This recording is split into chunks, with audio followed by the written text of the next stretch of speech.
Hello नमस्कार दोस्तों। IPO तथा एसएमई आईपीओ की बाढ़ों के बीच में कल के दिन यानी 13 सितंबर को एक और मेन बोर्ड आईपीओ ओपन होने जा रहा है आरआर केबल का। तो जानेंगे हम कंपनी के काम के बारे में, फिर देखेंगे आईपीओ डिटेल, उसके बाद देखेंगे फाइनेंशियल, उसके बाद देखेंगे हम ग्रे मार्केट में डिमांड कैसी चल रही है, अंत में देखेंगे किस आईपीओ में अप्लाई करना है या अवॉइड करना। तो सबसे पहले देख ले रहे हैं हम कंपनी के काम के बारे में। तो आरआर केबल लिमिटेड है, इसका मुख्य रूप से काम देख लिया जाए तो इलेक्ट्रॉनिक प्रोडक्ट बनाती है, जिनका उपयोग जानते ही होंगे कि रेजिडेंशियल हुआ, कॉमर्शियल हुआ, इंडस्ट्रियल हुआ और इंफ्रास्ट्रक्चर पर्पज से इन इलेक्ट्रॉनिक प्रोडक्ट का यूज होता है। और देख लिया जाए तो आरआर केबल है, इसने अपने सेगमेंट को दो भागों में डिवाइड किया है। पहले भाग में देख लिया जाए तो वायर्स एंड केबल का निर्माण करती है, और इसमें देख लिया जाए तो जो हाउस वायर हुआ और इंडस्ट्रियल वायर्स हुआ, power cables and special cables हुआ, तो इन सभी का निर्माण करती है। और अगर दूसरा इसका सेगमेंट देख लिया जाए तो एफएमईजी देख लिया जाए तो इसमें देख लिया जाए तो फैन हुआ, लाइटिंग हुआ, स्विच हुए और जितने भी इलेक्ट्रॉनिक अप्लायंस हैं इनका भी निर्माण करती है। यानी काम तो लगभग आपको समझ में आ गया होगा कि इसका जो मुख्य रूप से काम है वो वायर्स, केबल, फैन, लाइटिंग यानी एलईडी लाइटिंग, स्विच, इन सभी का निर्माण करना है। और कंपनी की देख लिया जाए तो दो मैन्युफैक्चरिंग यूनिट्स हैं। पहली देख लिया जाए तो हमारा गुजरात में है और दूसरा दादर एवं नागर हवेली में है। आरआर केबल के क्लाइंट देख लिए जाएँ तो डोमेस्टिक मार्केट में भी इसके क्लाइंट हैं और देख लिया जाए तो इंटरनेशनल मार्केट में भी इसके क्लाइंट हैं। यानी ये अपने जो प्रोडक्ट को है हिंदुस्तान के मार्केट में तो सेल करती है, साथ साथ में देखा जाए तो इंटरनेशनल मार्केट में भी अपने प्रोडक्ट को सेल करती है। चलिए अब देख ले रहे हैं हम आईपीओ के डिटेल के बारे में। आईपीओ कल के दिन यानी 13 सितंबर को ओपन होने जा रहा है और 15 सितंबर तक ये आईपीओ ओपन रहेगा। और जैसा देख रहे हैं जो प्राइस बैंड है 983 से 1035 के बीच में रखा गया है। लेकिन हम पहले ही बता चुके हैं जब भी आप आईपीओ अप्लाई कीजिए तो जो हाईयर प्राइस बैंड रहता है उस पर अप्लाई कीजिए, यानी जो कट ऑफ प्राइस भरना है आपको वो 1035 भरना। लॉट साइज देखते हैं तो 14 शेयरों का ये एक लॉट है और टोटल इशू साइज देख लिया जाए अगर आईपीओ का तो 1964 करोड़ का लगभग टोटल इशू साइज रखा गया। और लिस्टिंग इसकी एनएसई बीएसई दोनों पर होगी। और रिजर्वेशन देख ले रहे हैं तो जो QIB के लिए रिजर्वेशन देखा जाए तो 50% का रिजर्वेशन रखा गया है, और जो NII है अर्थात HNI इनके लिए 15% का रिजर्वेशन रखा गया है। और हम जैसे रिटेल भाइयों के लिए अगर रिजर्वेशन देखते हैं तो लगभग 35% का रिजर्वेशन रखा गया, जो कि ठीक ही है। और जैसे हम बता ही चुके हैं कि कल के दिन ये आईपीओ ओपन होने जा रहा है 13 सितंबर को, क्लोजिंग डेट वो 15 सितंबर है। अलॉटमेंट जैसा देख रहे हैं कि 21 सितंबर को इसकी डेट रखी गई है अलॉटमेंट की। और जैसा जानते ही हैं कि जो क्रेडिट डेबिट संबंधी मैसेज होते हैं उनसे ही पता चल जाता है, यदि आपके अकाउंट में पैसे क्रेडिट हो जाएंगे तो समझ लीजिए कि आपको आईपीओ लॉट नहीं हुआ है, और यदि आपके अकाउंट से पैसे डेबिट हो जाएंगे तो समझिए कि आपको आईपीओ लॉट हो गया है। और यदि आपको आईपीओ लॉट नहीं होता तो जो आपके पैसे रिफंड हैं वो 22 सितंबर तक वापस आ जाएंगे। लिस्टिंग डेट है तो 26 सितंबर इसकी लिस्टिंग डेट रखी गई है। और जब देख रहे हैं कि अगर आपको एक रिटेल कैटेगरी में एक लॉट में अप्लाई करना है तो लगभग 14,490 रुपये आपको खर्च करने पड़ेंगे। और रिटेल कैटेगरी में मैक्सिमम आप 13 ही लॉट अप्लाई कर सकते हैं। अगर HNI कैटेगरी में करना है तो आपको 14 लॉट अप्लाई करना पड़ेंगे, उसके लिए आपको 2,02,860 रुपये खर्च करने पड़ेंगे। और जैसा अगर शेयर होल्डिंग पैटर्न देखते हैं तो pre issue share holding pattern यानी आईपीओ आने के पहले इनका जो शेयर होल्डिंग पैटर्न है वो 66.42, और आईपीओ आने के बाद इनकी जो शेयर होल्डिंग पैटर्न बचेगा यानी पोस्ट इशू शेयर होल्डिंग वो 62.77 बचेगा, जो कि ठीक ही है।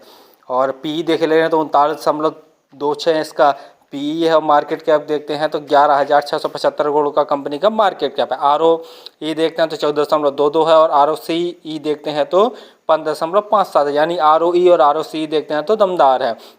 लेकिन जैसा देखने की जो पी है, पी देखा जाए तो जो कट ऑफ प्राइस लेके आई है वो थोड़ा सा महंगी प्राइस लेकर आए हैं। अगर पी वाइज अगर इसकी तुलना की जाए कट ऑफ प्राइस की तो थोड़ा सा ये महंगी वैल्यूएशन पर शेयर अपना लाई हैं। और देख ले रहे हैं जो डेप्ट ऑन इक्विटी है वो 0.36 है। चलिए फाइनेंशियल देख ले रहे हैं, लेकिन फाइनेंशियल देखने से पहले आप हमारे चैनल को तो सब्सक्राइब कर लें ताकि आपको समय समय पर शेयर मार्केट संबंधी जानकारी, आईपीओ संबंधी जानकारी तथा एसएमई आईपीओ संबंधी जानकारी मिलती रहे। तो जैसे फाइनेंशियल में देख रहे हैं जो कंपनी के एसेट्स हैं साल दर साल लगातार बढ़ रहे हैं। और रेवेन्यू की बात करें तो मार्च 2020 में अगर रेवेन्यू देखें और जैसा देख रहे हैं जो ऑल अमाउंट्स इन करोड़ में दिए हुए हैं, अगर रेवेन्यू देखते हैं तो मार्च 2020 में 2,505 करोड़ का टोटल रेवेन्यू था, मार्च 2021 में बढ़कर हो गया 2,745 करोड़ का। मार्च 2022 में जैसा देख रहे हैं कि 4,432 करोड़ का टोटल रेवेन्यू हो गया, और मार्च 2023 में बढ़कर 5,633 करोड़ का टोटल रेवेन्यू हो गया है।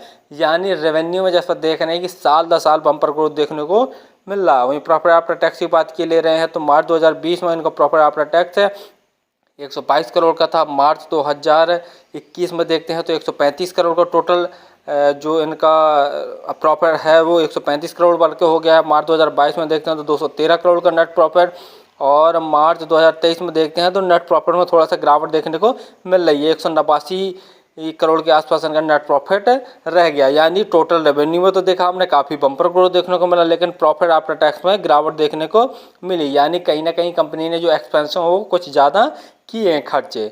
और नेटवर्थ देख रहे हैं तो वो भी साल दर साल बढ़ रही है।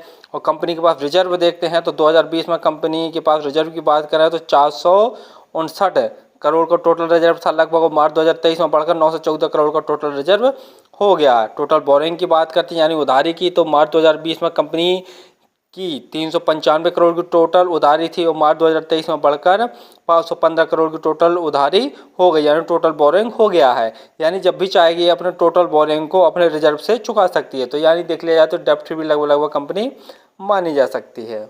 ग्रे मार्केट में डिमांड देखे ले रहे हैं तो 218 पर शेयर इसकी ग्रे मार्केट में डिमांड चल रही है। और 14 शेयरों का एक लॉट है तो 218 गुणे 14 करके देखते हैं तो लगभग 3052 रुपये जैसा प्रॉफिट आज की डेट में एक लॉट में दिखा रहा है, जो कि लगभग देख लिया जाए तो 21 यानी 21% जैसा प्रॉफिट आज की डेट में दिखा रहा है, जो कि ठीक ही है। अब फाइनली देख ले रहे हैं कि इस आईपीओ में अप्लाई करना है या अवॉइड करना है। तो अगर नंबर 1 कंडीशन जैसा काम जैसा आपने देख लिया है कि ये वायर, केबल्स, ट्यूबलाइट्स, फैंस वगैरह ये इलेक्ट्रॉनिक सामान बनाती है, और देख लिया जाए तो इसके जो काम में है काफ़ी कंपटीशन भी है, क्योंकि इस प्रकार की और भी शेयर मार्केट में लिस्टेड कंपनियां हैं तो इसको कंपटीशन तो बहुत तगड़ा मिलने वाला है।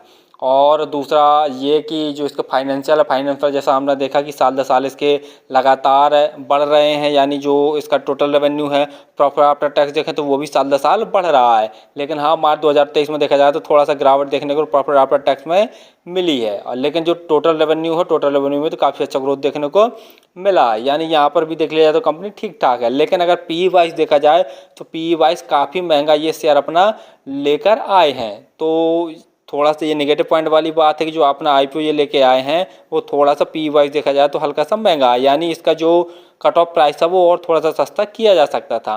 तीसरी बात, अगर ग्रे मार्केट में डिमांड जैसा देख रहे हैं कि लगभग ग्रे मार्केट में डिमांड ठीक ठाक चल रही है, लगभग 21% जैसा प्रॉफिट आज की डेट में दिखा रहा है। यानी तीनों स्थितियों में देख लिया जाए तो ठीक ठाक ये शेयर नज़र आ रहा है। और मैं तो फिलहाल अगर इस आईपीओ में अप्लाई करूंगा तो अंतिम दिन ही अप्लाई करूंगा। अगर इसको सब्सक्रिप्शन जैसा हम बता ही चुके हैं कि लगभग 20 गुना से ज़्यादा अगर इसको सब्सक्रिप्शन टोटल मिल रहा है तभी मैं इस आईपीओ में अप्लाई करूंगा। और ग्रे मार्केट में डिमांड तो ठीक चल ही रही है। और आप किसी आईपीओ में अप्लाई करें तो आप स्वयं कैंडिडेट से जरूर कर लिया करें, उसके बाद ही किसी आईपीओ में अप्लाई किया करें। धन्यवाद।